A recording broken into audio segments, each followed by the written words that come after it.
Assalamualaikum warahmatullahi wabarakatuh. Saya Siti Hayuna, CGP Angkatan 6 Kota Surabaya.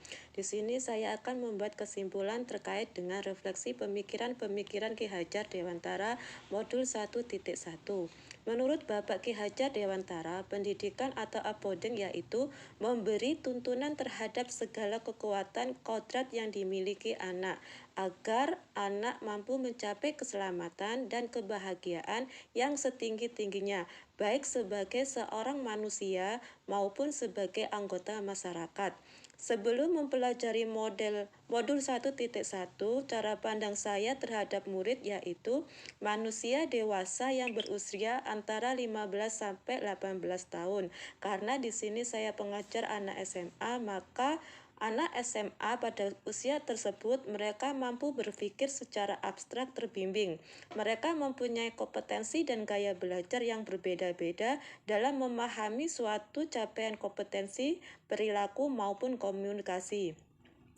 Cara pandang saya terhadap guru. Guru adalah orang yang mentransfer ilmu kepada murid dan merupakan sumber belajar. Di samping sebagai sumber belajar, guru merupakan seorang pemimpin, pengelola, dan pengatur terhadap suatu proses pembelajaran.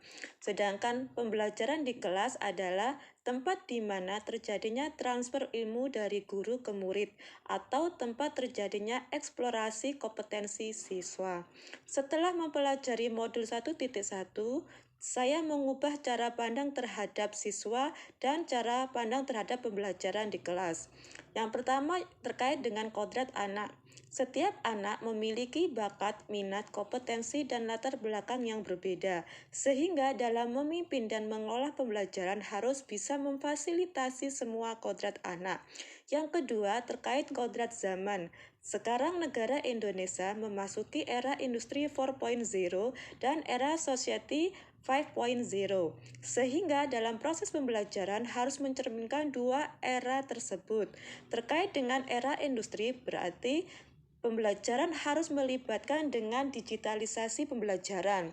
Sedangkan society, kita harus melibatkan interaksi antar manusia ataupun antar dengan sosial budaya. Yang ketiga, terkait dengan penghambaan kepada anak. Terkait ini, seorang guru harus melayani, membimbing, memfasilitasi, memotivasi, dan mendorong anak untuk bisa mencapai keselamatan dan kebahagiaan.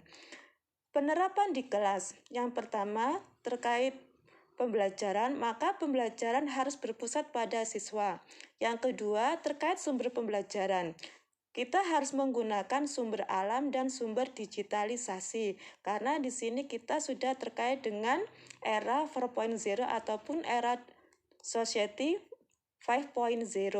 Yang ketiga, pembelajaran yang mengkaitkan dengan budaya aswaja, yaitu terkait dengan budi pekerti. Di sini pembelajaran harus mengimplementasikan adab-adab dalam belajar ataupun adab-adab dalam sesama manusia.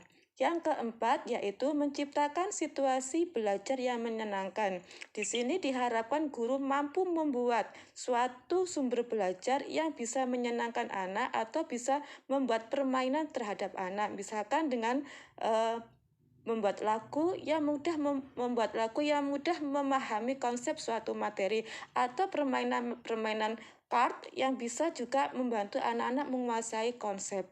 Terima kasih.